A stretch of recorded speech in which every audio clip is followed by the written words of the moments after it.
color-blindness causes clowning? Very simple. When I was younger, my mother often forgot my birthday. So when I was 5, I woke up and went to the breakfast table and saw there was no green cake. I had so wished for a cake or some presents. So I went downstairs in 1971, turned on PBS in the morning, and started watching a television program very simply about color blindness. And I learned the differences between the colors, that if you are colorblind, they're going to look slightly different. If you see red, it's actually going to be more green, and blue is going to be much more brown. So I memorized all of these and went to preschool that day, when, ironically, we had a colorblind test. And they kept showing us questions of colorblindness, and they would hide numbers within these colorblind little equations of colors. And we would have to find the number. So like, they would show us a color thing and say, what's the number in here? Do you see a number? I would say, no, there's nothing there. Or they'd show us another one, and they'd say, but do you see it's 1 through, there's a number here, 1 through, no, I see nothing. And then they'd show us shapes. Do you see a square or a circle? And nothing, there's nothing there. And of course, this went on as I did this whole test, and the teacher, she got very upset. And so she couldn't believe that I was colorblind. So she called my mom, and my mom rushed over to the school, sobbing her eyes out. He'll never be able to be a florist. He can't tell the difference between the roses and the daisies. He'll never be able to play the piano. He can't tell the black keys from the white keys. And she shoved me in the car, and we drove to the stoplight where she stopped at the green light. I said, Mom, the light's green. You need to go. She's like, I knew it.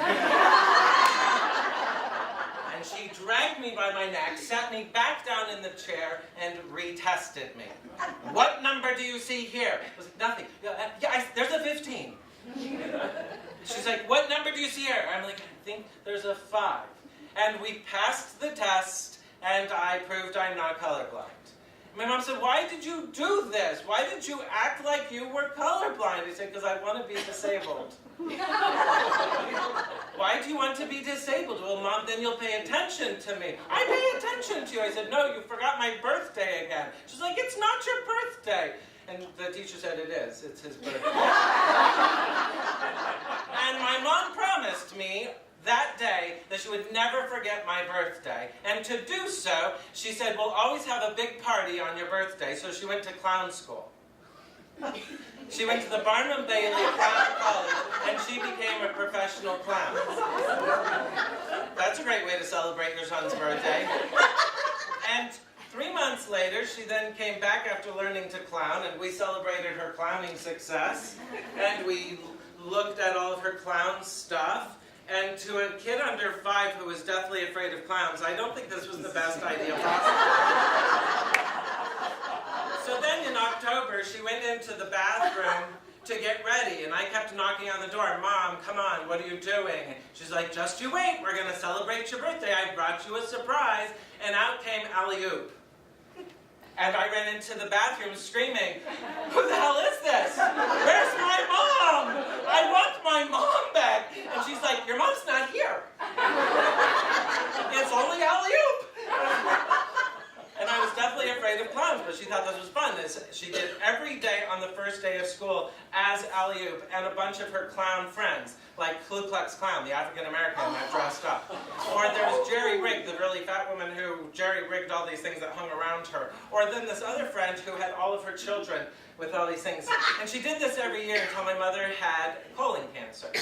And she went in, as she found out she had colon cancer, she went in and clowned on my senior year. And then she went to surgery. And she learned that she had to take out all of her intestines, and now she has a colonoscopy, or I can't remember what it's called, a waffle here, an ileotomy here. And she still lives, but she makes fun of life by clowning. She says you've got to look deep to find the joy. She still clowns today as she goes to hospitals and works with children who are dealing with cancer on a daily basis. And she says a little bit of folly can make the pain go away. Well, it sure did, because eventually I got my green cake. But it was October, way after my birthday in August. And I really didn't get to have a lot of people around for my birthday. But still, I do love that green cake, because it reminds me that the pain can be turned into great joy.